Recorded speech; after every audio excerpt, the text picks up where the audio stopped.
Hey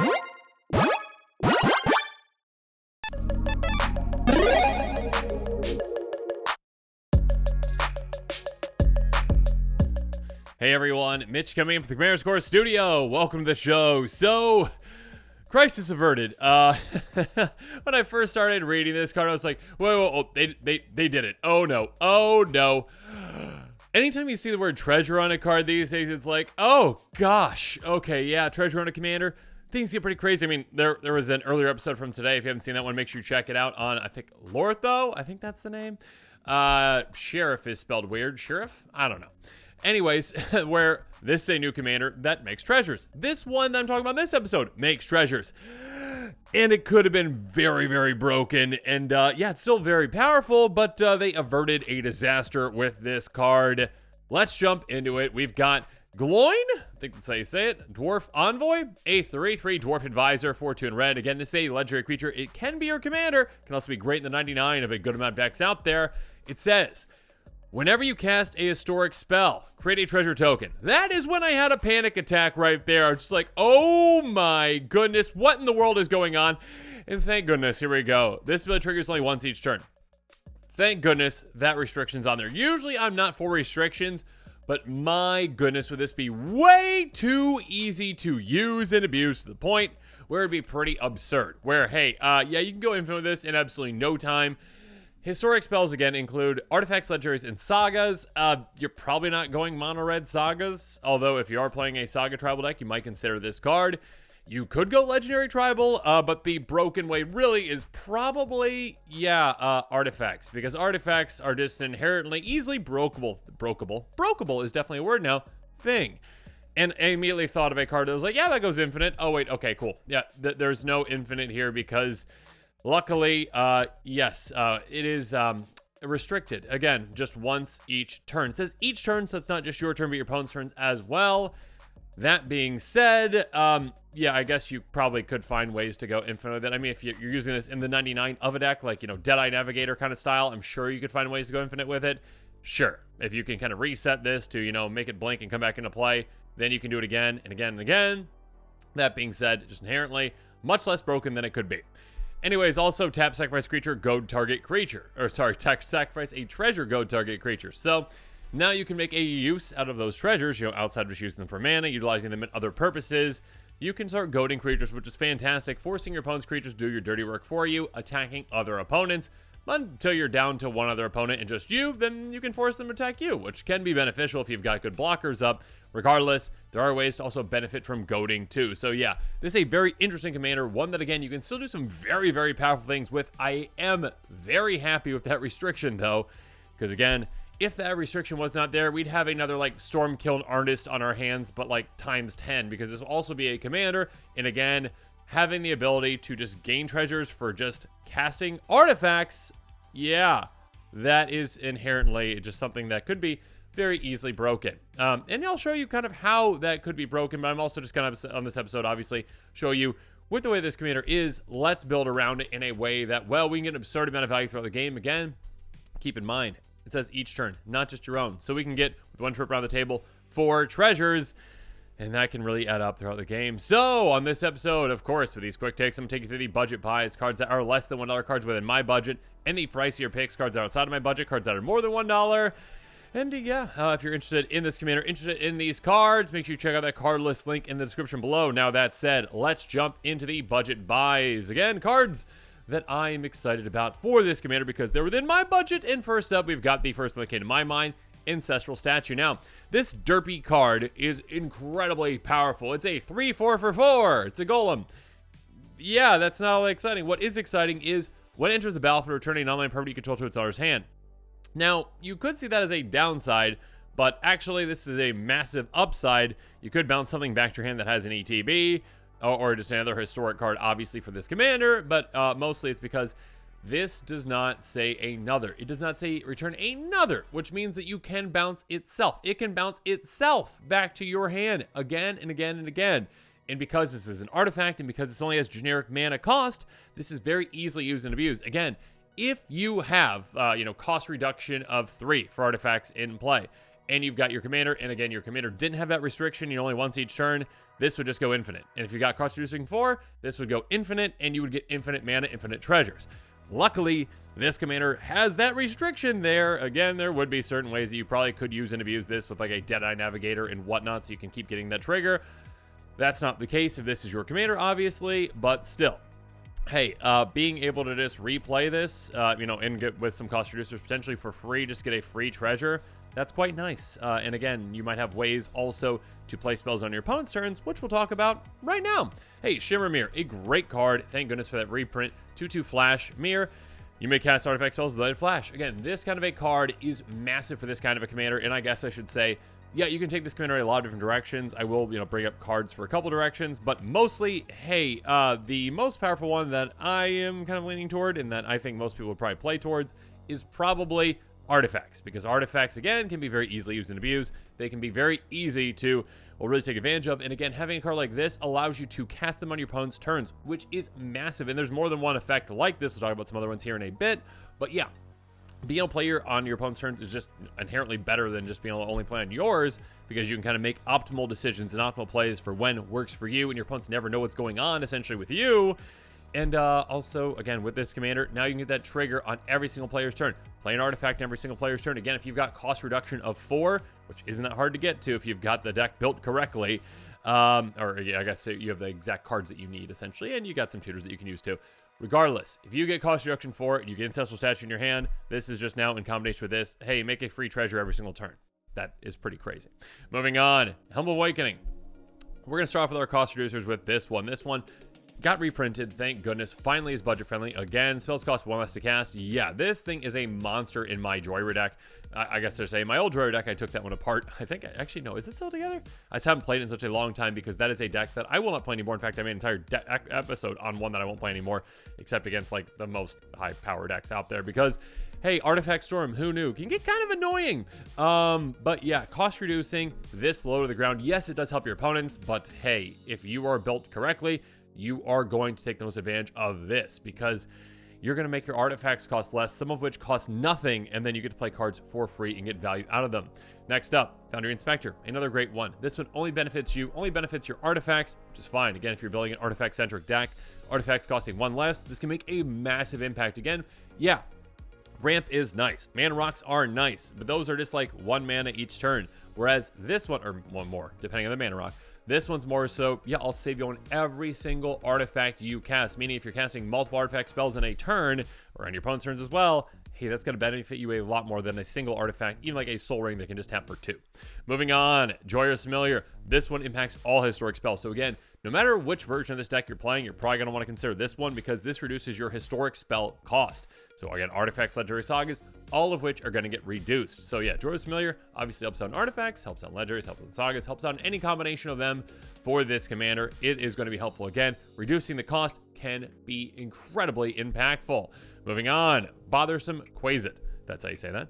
A 3/2 menace that says goaded creatures your opponent's control can't block. So this is a massive impact with this commander, because again, you want to take more advantage of goading creatures, and being able to goad them and force them not to be able to block, well, that can get your own creatures through on a player, also other creatures through on that player too, and then yeah, not allowing them to block just makes it so that creature's going to have to stick around and attack. On top of that, whenever you cast a non-creature spell, goad target creature an opponent controls, yeah, that can get quite gross.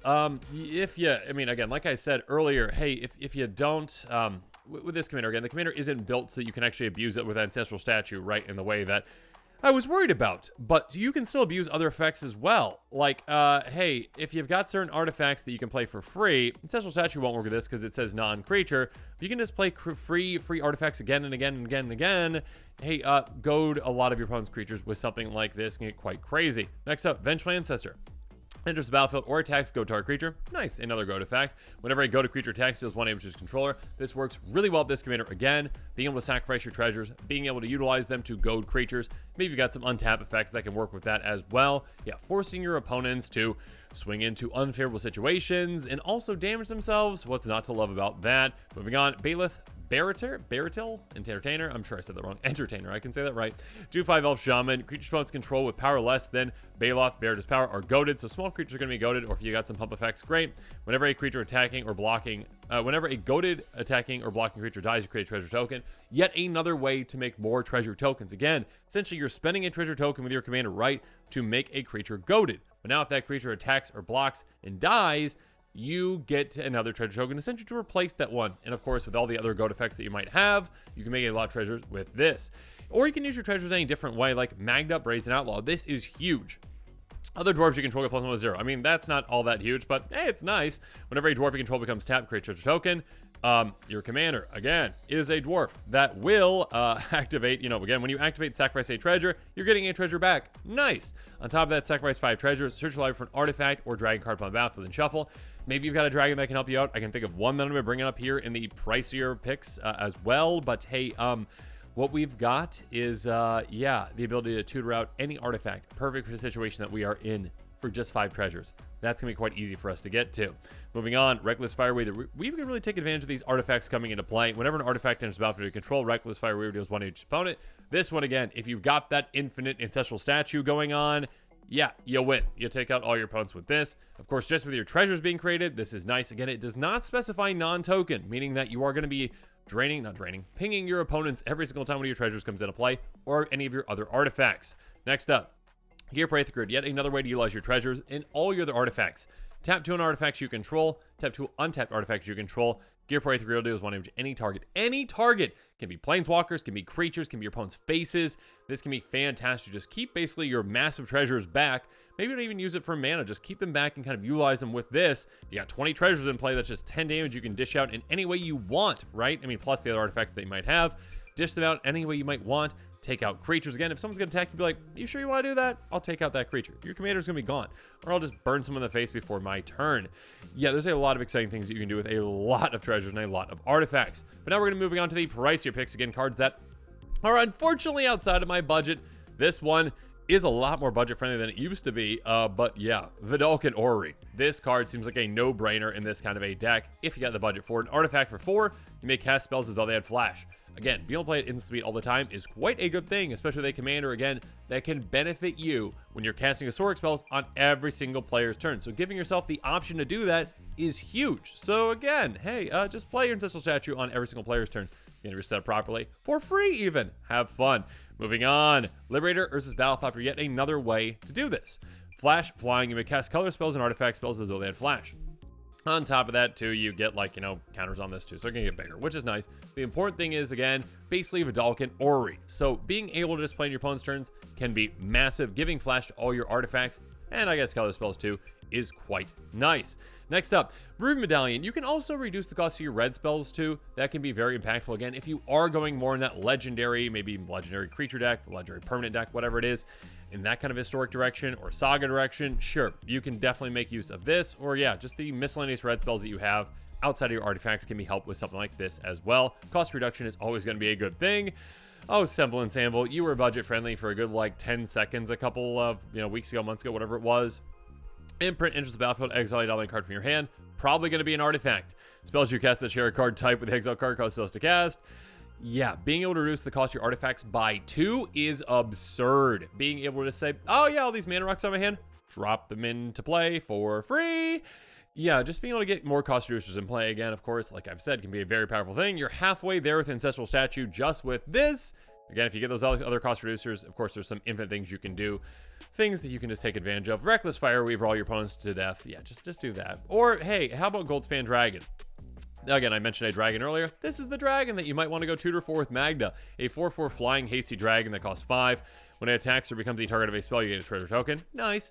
Treasures you control have tap, sacrifice this artifact, add 2 mana of any one color. So basically, it hypercharges your treasures, makes them twice as valuable. Being able to get twice as much mana out of them, that is crazy. And yeah, again, with the massive amount of ways that you have to make treasures, have fun with this. Getting really out of control. You can also, again, the value is not done yet. The value train is not done yet because there's yet another cost reducer that we have with Ugin. Very simply, colorless spells you cast, cost spells to cast. You can also exile cards, make 2/2s, destroy permanents. Regardless, the important thing here is with this kind of an artifact-centric build, yeah, reducing the cost of color spells by 2, that's massive. Again, this plus Someone's Anvil equals free Ancestral Statue. Your opponents are going to be gone. Absolutely crazy things you can do. Again, thank goodness this commander has that restriction on it, or yeah, again, it would be very easy for you to go infinite quite quickly with this crazy of a build. Moving on. I've been mentioning this one a lot lately. Academy Manufacturer, a really cool card. If you create a clue, food, or treasure token, instead create one of each. Again, you're making treasures. Why not get some food? Why not get some clues? Again, this plus, Reckless Fireweaver, which cares about when artifacts come into play. Great. Now, instead of your opponents getting pinged for 1 every single time you make a treasure, they're getting pinged for 3 because you're also getting a clue, which is an artifact token, and a food, which is an artifact token. You can also gain life with the food. You can draw cards with the clues. Oh, this can just provide you an absurd amount of value throughout the game. Next up, Professional Face Breaker. Hilarious name. Menace, 2/3. Whenever one or more creatures you control deal combination to a player, create a treasure token. This can also make you an absurd amount of treasure tokens. Sacrifice a treasure, exile a top card of your library, play that card this turn. Being able to utilize your treasures in a different way like this can be nice. Again, like Magna, giving you an additional option of how to utilize those treasures instead of just mana can be great. And this one's like, hey, do you need card advantage? Or should I say impulse draw, temporary card advantage? Great. Sacrifice one of those treasures, you get impulse draw 1. Cast a spell, maybe make another treasure with your commander. Moving on, Mystic Forge. Yeah, this card is incredible. And the last price your pick I'm going to bring up. Mail the top card of your library at any time. May cast artifact spells and color spells from your top of your library. Tap, pay 1 life, exile top card of your library. This one used to be budget long time ago. It is more budget friendly now for this reprint. But yeah, basically, again, in an artifact-centric deck, all you need is something like this in play to just go off and do crazy things, because you're going to be able to play artifact after artifact after artifact off the top of your library in absolutely no time, just digging through your deck. And again, with those cost reducers, you can just keep doing this. Again, we are lucky that Wizards didn't just, I mean, again, usually I'm not for, just hyper restricting cards, but this one definitely needed that restriction, or this could have been an insane commander. The amount of value you can get out of something like this. So yeah, I am happy with the way that this one is worded. I think it's still a very interesting commander. Again, being able to plan your opponent's turns with certain things like Shimmer Mirror, that can be huge. Again, maybe you want to go historic, with Legendary Tribe. Maybe you want to go Sagas if you want to do that. This can be a commander you can take in a couple different directions. I personally, again, think a lot of players are going to pick artifacts because that's probably the most broken, the most kind of powerful way that you can take it. That being said, yeah, take it in whatever direction you want. If you are interested in this commander, make sure you check out that card listing in the description below. Give me your thoughts on this commander in the comments below. Make sure you're staying tuned to this channel for more quick takes and spoilers coming up. And of course, as always, thanks again and have a good one. This show and episodes like this one are possible thanks to viewers like you. If you're looking for an easy way to help support this show, make sure that you like, share, and subscribe. Also, hit that bell notification icon so you don't miss any new episodes. You can also go check out our playmats and other merchandise at thecommandersquarters.com. We also have a ton of brand new t-shirt designs in stock, so make sure you check out those as well. Another easy way to support this show is with our TCG Player affiliate links. So whether you're buying a deck or individual cards, you can use this general link right here or one in the description. And the final way that you can support this show is by supporting us directly by becoming a patron. There are many benefits to being a patron, and I truly couldn't do this without all of their support.